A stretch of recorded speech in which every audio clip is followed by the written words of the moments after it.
السلام عليكم ورحمة الله تعالى وبركاته. كراكم الأخوات لاباس؟ الحمد لله، إن شاء الله تكونوا بخير.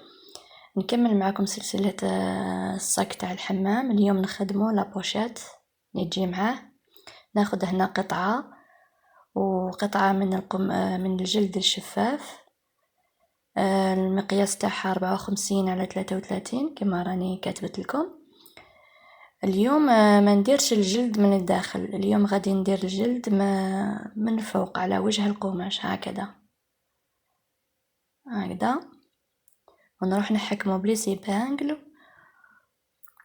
ونفوت عليه بالخياطة على كامل الحافة.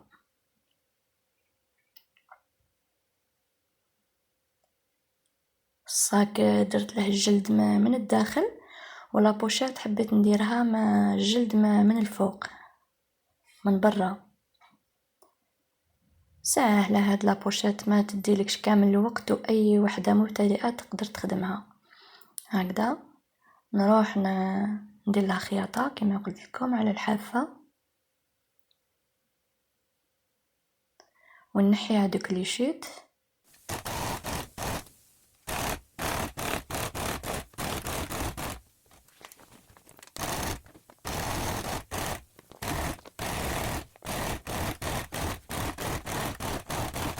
انواع تاع لي بوشات بزاف، وكاين انواع كثيره، وكل وحده وكيفاش تحب تفصل.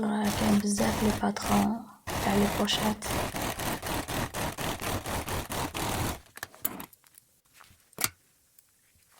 هكذا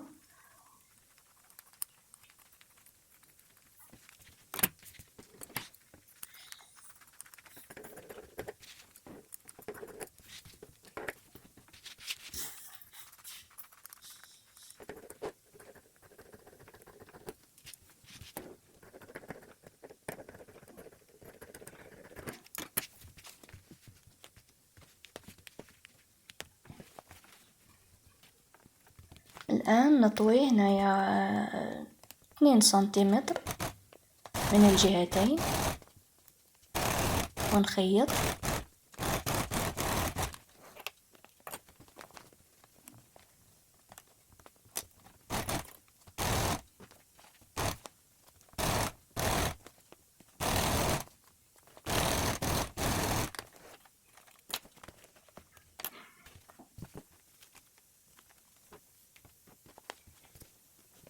حبيباتي، التزيين كما تحبوا تخلوها هكذاك، تحبوا تزينوا باش انا كان عندي هذا زيغزاغ وجاني مع الالوان تاع القماش هذا، هي قلت نديره وخلاص.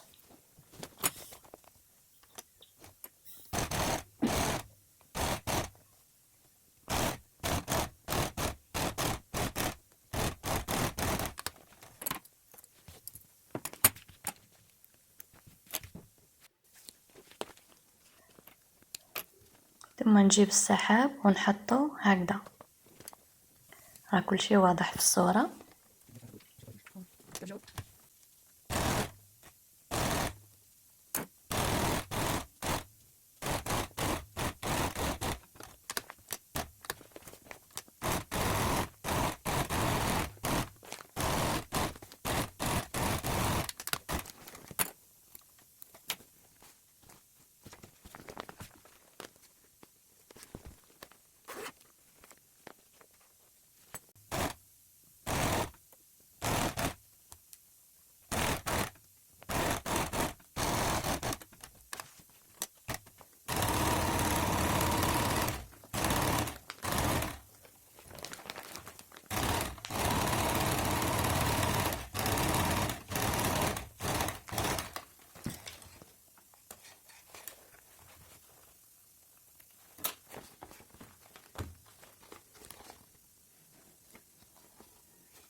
نروح ندير خياطة، نقفل لابوشات على الوجه، ومن بعد نقلب ونعاود ندير لها خياطة من الداخل ونعاود نقلبها هكذا، تجي لا فينيسيون شابة هكذا نروح على بعد 1 سنتيمتر ونعاود نخيط هذه من الداخل راها، ثم نقلبها.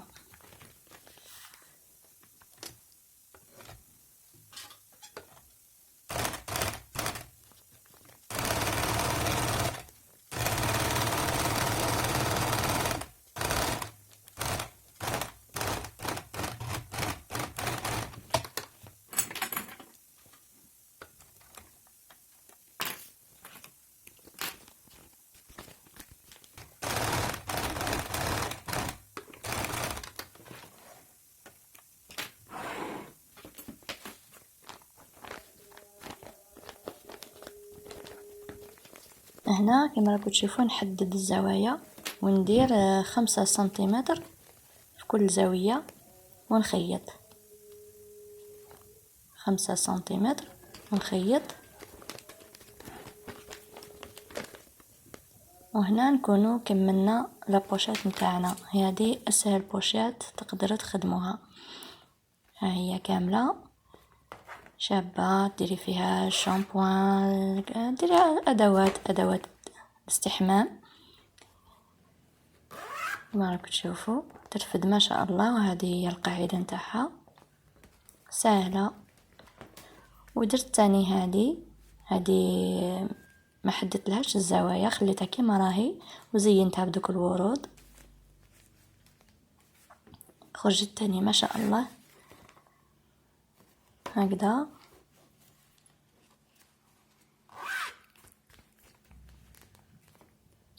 هذه المقاس نتاعها 45 على 27 اذا حبيتوا تخيطوا. الى هنا حبيباتي ينتهي فيديو اليوم، وان شاء الله يكون عجبكم. وتنسوش تدعموني الاخوات، راه تفاعل قليل بزاف والله، تفاعلكم قليل. ان شاء الله تدعموا هذه القناة، راني نحط محتوى زعما يفيد المبتدئات ونمد افكار ومن قلبي والله. ان شاء الله نكون عند حسن ظن الجميع، ونتلاقى ان شاء الله في فيديو اخر. مع السلامة حبيباتي.